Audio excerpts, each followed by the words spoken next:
Bismillahirrahmanirrahim.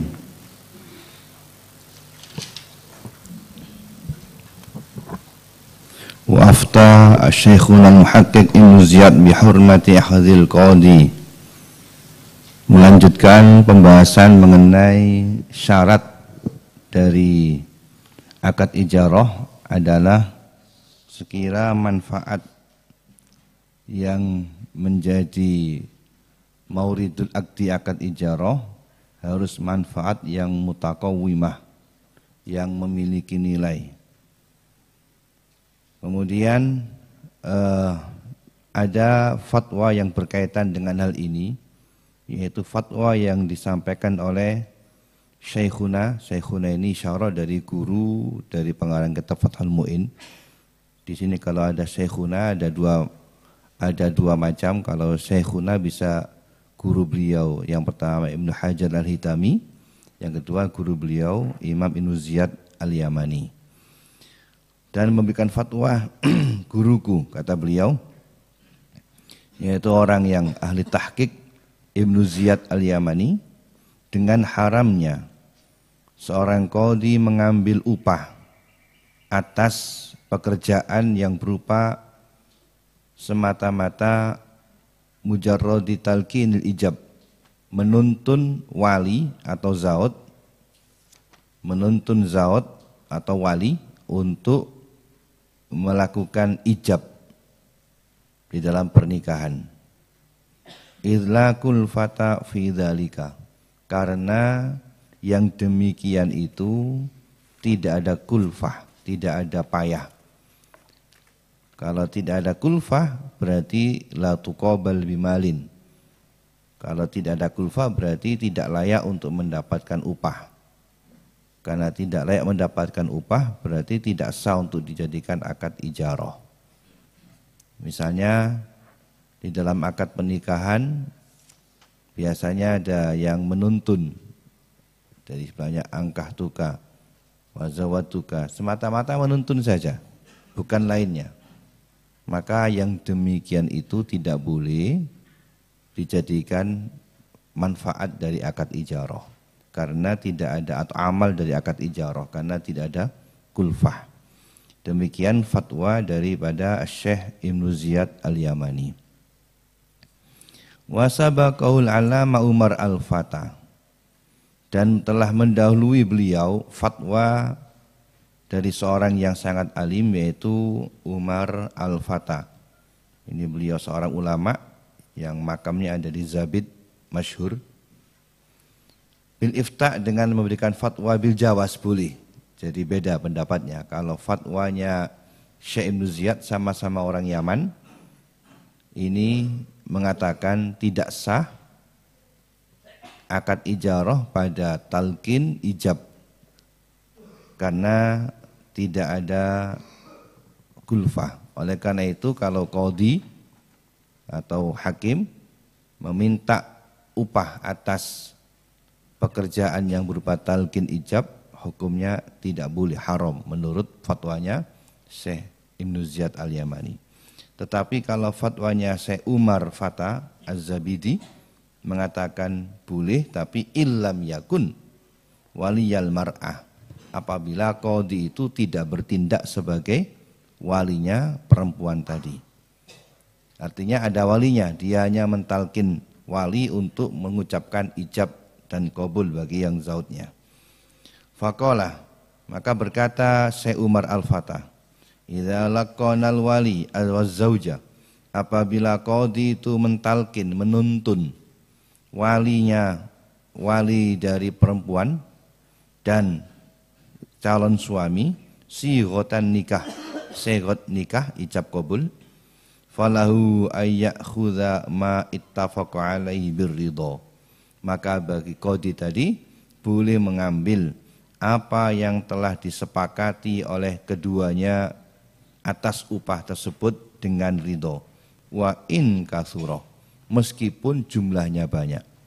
Kata beliau, asalkan wali tadi tidak bertindak sebagai waliul mar'ah, qadhi tadi boleh untuk mengambil upah sesuai dengan kesepakatan antara dia dan wali atau dan zauj. meskipun nilainya tinggi.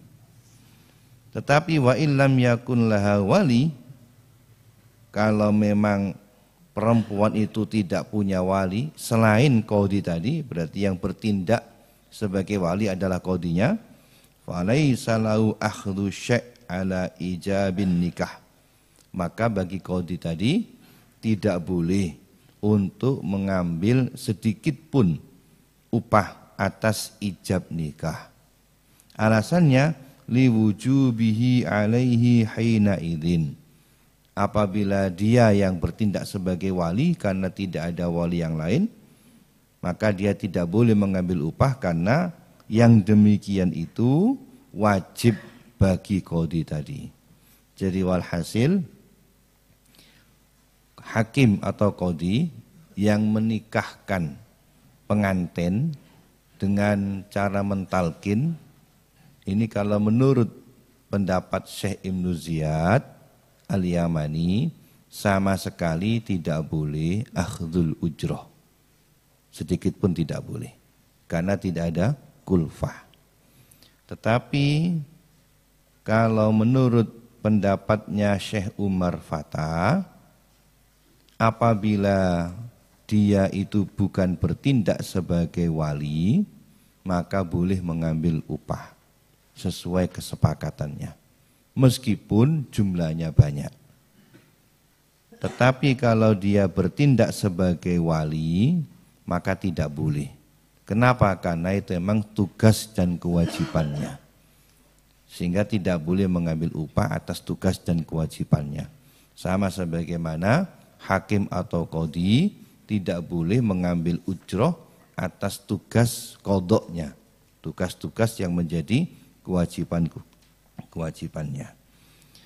Wa fi nadhurun intaha, demikian fatwa dari Syekh Umar Al-Fatah Az-Zabidi.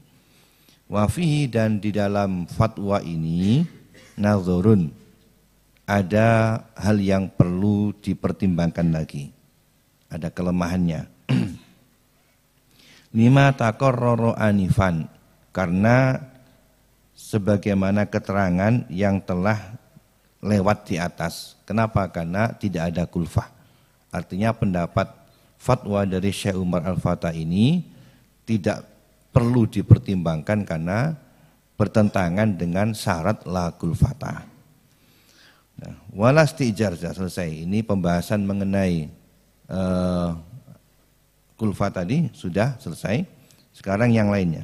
Walas tijaru darohim, dan tidak sah menyewakan mata uang perak, wadananir, dan mata uang emas, ghairi mu'arrah, yang tidak diberi cantolan. Mu'arrah itu dirham dikasih begini untuk dicantolan, dikalungkan, yang tidak diberi cantolan untuk dibuat kalung.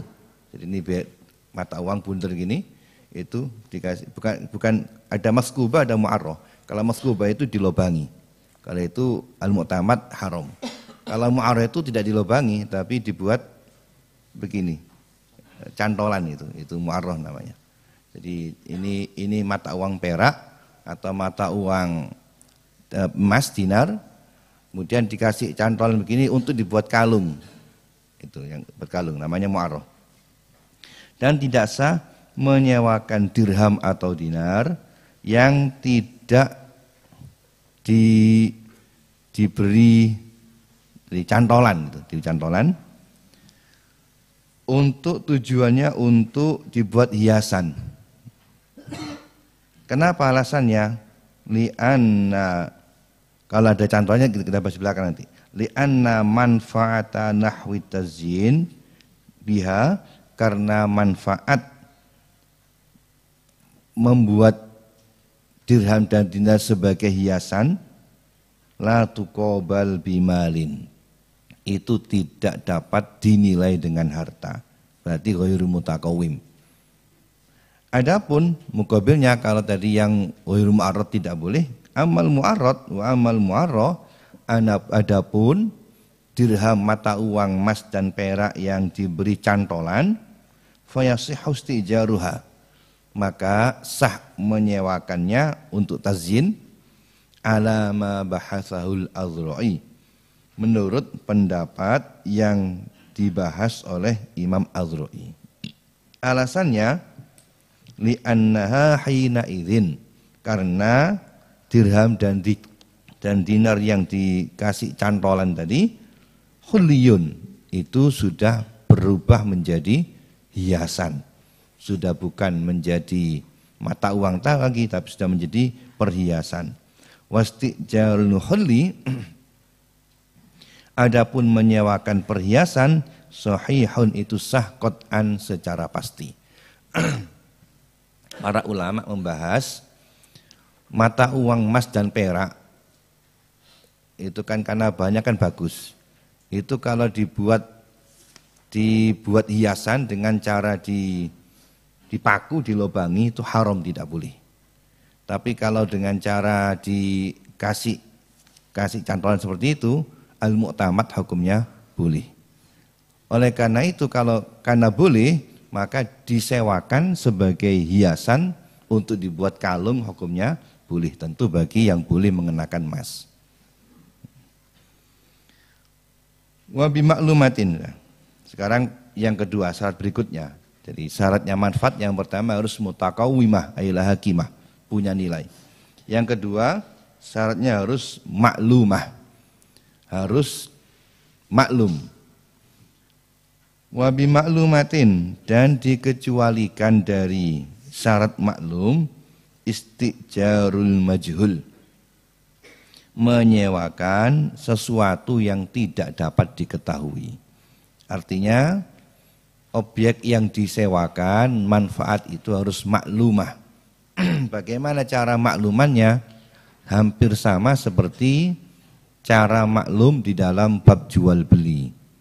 Kalau dalam bab jual beli dulu, apabila mabeknya itu berupa ain, mahsusnya taqayyadul aqdu bihi, maka dengan cara melihat kepada bendanya, musyahadah.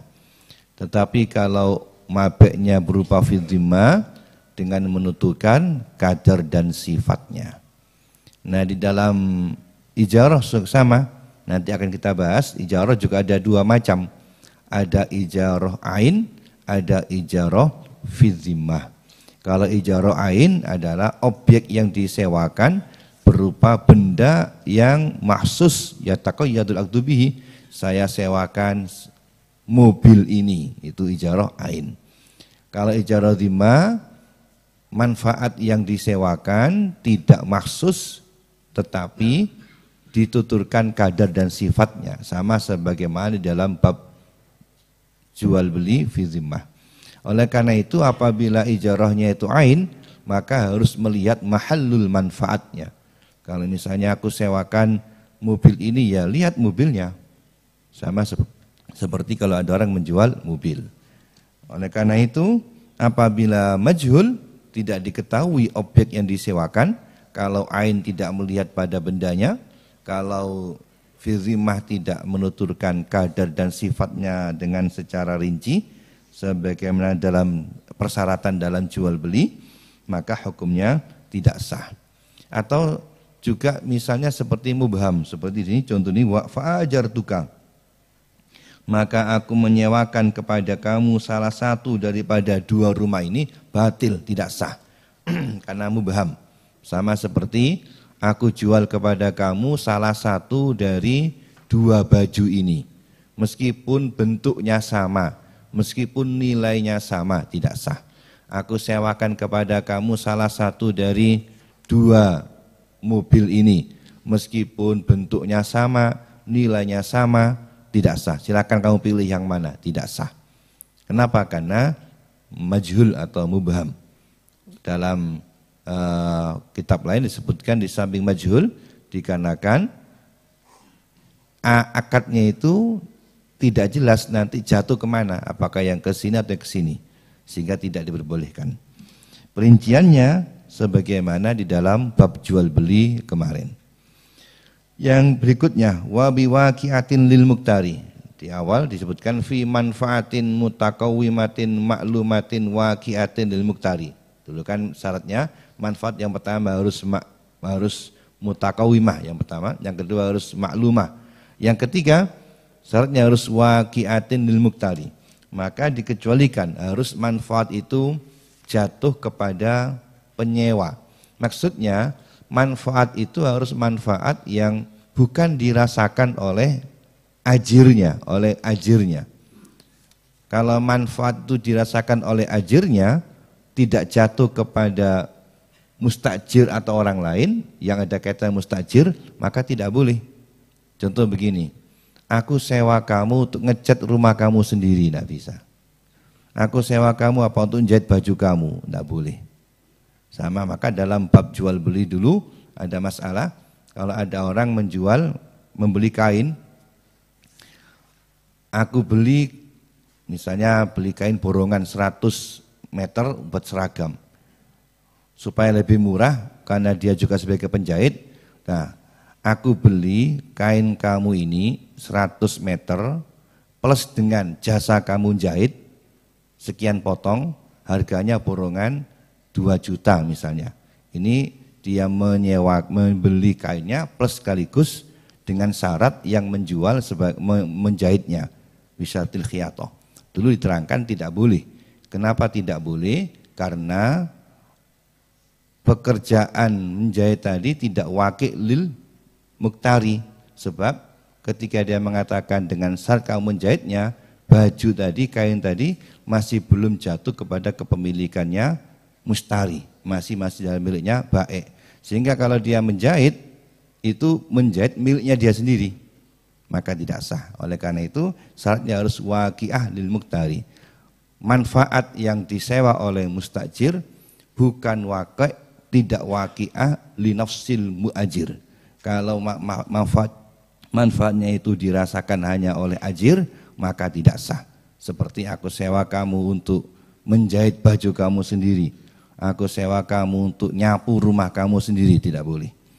Oleh karena itu, fala yasihul istijar li'ibadatin. Oleh karena itu tidak sah menyewa seseorang untuk melakukan ibadah. Maka ada satu dobit kaidah, ibadah-ibadah itu tidak boleh menjadi manfaat yang disewakan. Aku sewa kamu untuk melakukan sholat, tidak boleh. Kenapa tidak sah? Karena tajibu fiha niyatun, yang di dalamnya ada niat. Secara umum ibadah itu tidak dapat dijadikan manfaat yang dapat disewakan. Nah, kemudian cuman ibadah itu ada dua macam. Ada ibadah itu yang ada wajib niat, ada ibadah yang tidak ada kewajiban niat. Lalu dibagi lagi, ada ibadah itu yang bisa diniabah, bisa digantikan, ada ibadah yang tidak bisa digantikan. Ibadah-ibadah yang yang wajib niat, ya wajib niat itu pada umumnya tidak boleh diwakilkan, kecuali kalau di dalamnya itu ada syaibatul mal atau ibadah berkaitan dengan mal seperti haji. Itu ada unsur malnya, seperti zakat, itu ibadah yang maliyah mahdho. Meskipun wajib niat, tapi dapat digantikan oleh orang lain. Nah, ibadah yang tidak boleh disewakan itu adalah ibadah yang membutuhkan pada niat dan tidak dapat digantikan oleh orang lain. Seperti sholat, maka tidak boleh. Puasa, aku nyewa kamu untuk mengerjakan sholat, maka tidak sah. Kenapa? Karena puasanya itu dirasakan oleh pelakunya sendiri, sehingga tidak sah. Dan lagi, apabila dia wajib niat, niat itu tidak dapat dilakukan oleh orang lain. Contoh seperti selain ghairi nusukin, selain haji.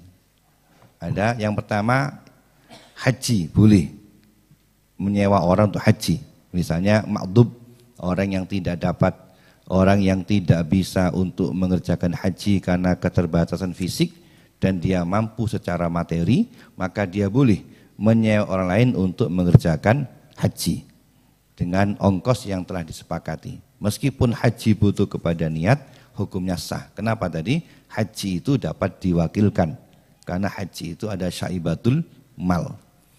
Yang kedua, seperti lagi tafriqatul zakat boleh. Menyewa orang untuk membagikan zakat boleh. Zakat, kafaroh, nazar sama. Karena tafriqah ini boleh diniyabahkan, boleh digantikan. Dalam zakat kan boleh digantikan. Bahkan sama niatnya juga boleh digantikan orang lain, diwakilkan orang lain. Yang ketiga, seperti lagi dzabhu udhiyatin wa tafriqatu udhiyatin boleh. Orang kurban kan boleh diwakilkan, menyembelihkannya, membaginya boleh. Maka menyewa orang untuk menyembelih kurban, menyewa orang untuk membagi daging kurban boleh hukumnya. Meskipun itu ibadah karena dapat diwakilkan. Kemudian ada lagi saum an mayitin. Ini di dalam kitab Tuhfatul Muhtad disebutkan boleh menyewa orang untuk mengqodoi puasa dari mayit yang punya tanggungan puasa, itu boleh. Lu kok bisa boleh? Yang saum itu kan ibadah yang bukan maliyah, ibadah yang waqi'ah li nafsi. Kok boleh disewakan? Karena di sini an mayitin. Kalau an mayitin berarti dia dapat diwakilkan yang lainnya. Oleh karena ulama membuat dobit ma tadkhuluhu an-niyabah minal ibadah yasihul istijar alaihi. Sesuatu yang tadkhuluhu niyabah, yang boleh digantikan orang lain minal ibadah, dari ibadah, maka yasihul istijar alaihi, boleh untuk menyewakannya. Jadi yang boleh disewakan yang pertama adalah boleh menyewa ibadah yang dapat untuk diistijar. Yang pertama adalah haji atau umroh. Yang kedua adalah tafriqatul zakat atau kafaroh atau nazar. Yang kedua dzabhul udhiyah wa tafriqatul udhiyah wal haji sama.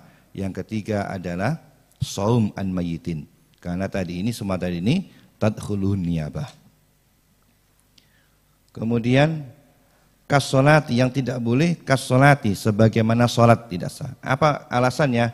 Li'annal manfaat fi dzalika, karena manfaat di dalam hal tersebut, yakni dalam ibadah yang tidak dapat digantikan tadi, itu lil ajir, hanya dapat dirasakan oleh ajir. Ajir itu orang yang menyewakan jasanya. Lal mustajir, bukan kepada orang yang menyewa. Wal imamati, dan seperti menyewa orang untuk menjadi imam sholat. Walau fin nafri, meskipun dalam sholat sunat, kata raweh seperti terawih. Kamu saya bayar setiap bulan, saya kasih upah sekian ratus ribu untuk menjadi imam sholat, tidak sah menurut pendapat yang mu'tamad. Li'annal imam, kenapa? Karena imam tadi musallin nafsihi, dia sholat untuk dia sendiri. Apa buktinya? Faman aroda iktada bihi wa ilam yanwil imamah, dan siapapun yang menghendaki untuk mengikuti imam tadi boleh, meskipun musalli tadi tidak niat menjadi imam. Ini buktinya. Kenapa? Tidak boleh menyewa seorang untuk menjadi imam sholat meskipun sholat sunat, karena waqi'atun lil muktari, manfaatnya itu dirasakan sendiri oleh pelakunya. Apa sebab? Sebab seorang itu menjadi imam secara umum, dia tidak wajib untuk niat menjadi imamah. Kalau ada orang mengikutinya meskipun imamnya tidak niat menjadi imamah, kan boleh, berarti sholatnya waqi'ah li nafsihi. Oleh karena itu al-mu'tamad tidak boleh menyewa orang untuk menjadi imam fi sholat.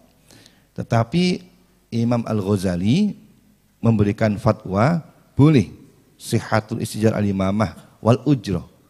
Tetapi Imam Ghazali mengatakan boleh menyewa orang untuk menjadi imam. Kenapa? Karena wal ujroh fi muqabalati id'abi nafsihi bil hudud al-mihrab wal qiyam biha fi waqtin muayyan. Kata Imam Ghazali, sah menyewa orang untuk menjadi imam. Kenapa? Karena ongkos sewa tadi sebagai imbalan dia datang ke mihrab, kan butuh jalan.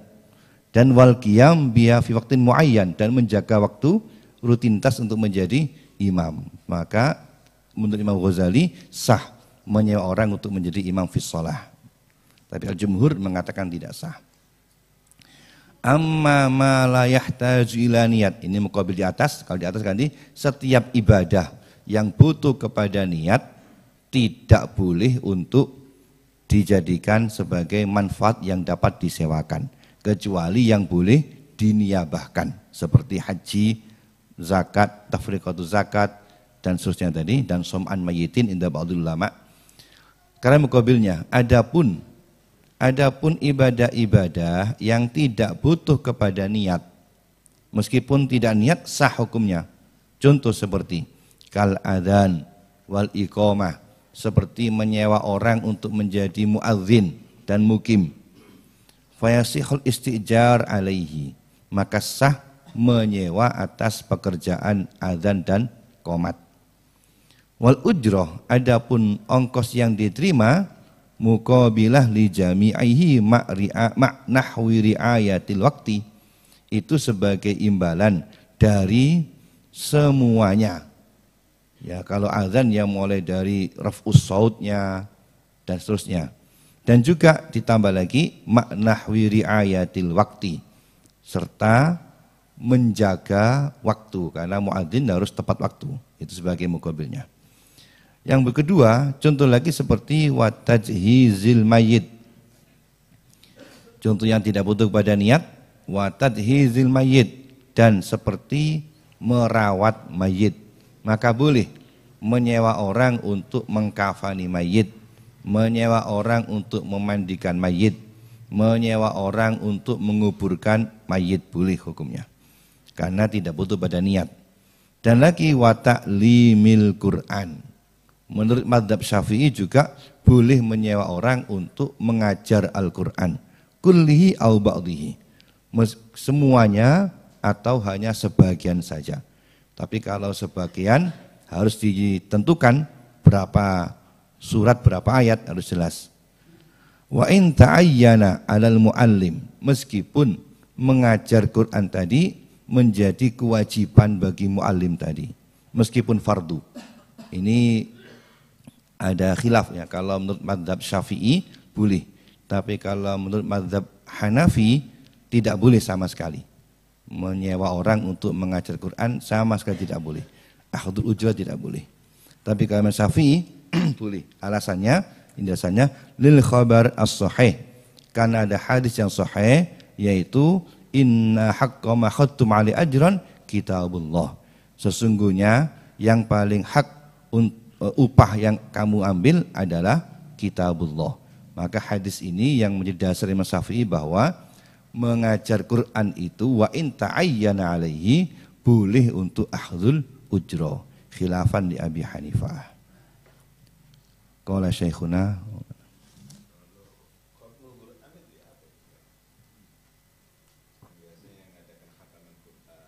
nanti di belakang ada kira ada. Habis ini. Menyewa orang untuk baca Quran. Habis ini ada. Panjang itu juga. Silakan. Kalau ada yang dibahas. Baik. Assalamualaikum warahmatullahi wabarakatuh. Waalaikumsalam. Tadi keterangan tentang dirham dinar yang dibolongi maskubah, itu kan hukumnya haram. Maskubah al-mu'tamad haram. Kalau mu'arrah boleh al-mu'tamad. Inggih. Niku kalau dulu itu di sini juga ada kasus hampir mirip-mirip seperti itu. Ada uang yang kuning itu bolongi, keluaran 91 itu dilobangi, dibuat cincin itu.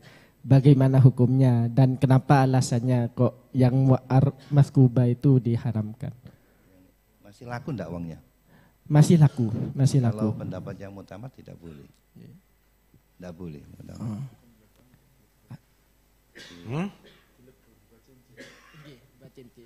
Dilebur ya. Dilobang. Kalau pendapat mutamat tidak boleh. Terus nopo yang melatar belakangi Ya ketidakbolehan? tadi karena jadi nggak laku, jadi nggak laku itu. Hah? Kenapa? Karena jadi buatan nggak laku, hilang manfaatnya. Kalau kita begitu, Allah alam.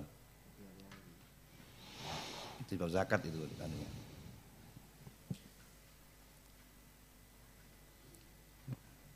Ya artinya merusak mata uang ya. Dan tidak boleh dalam negara melarang itu. Sama dengan merobek-robek atau membakar duit itu kan.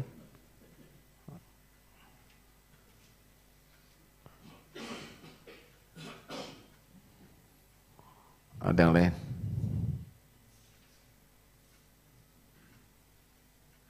Udah, nggak ada.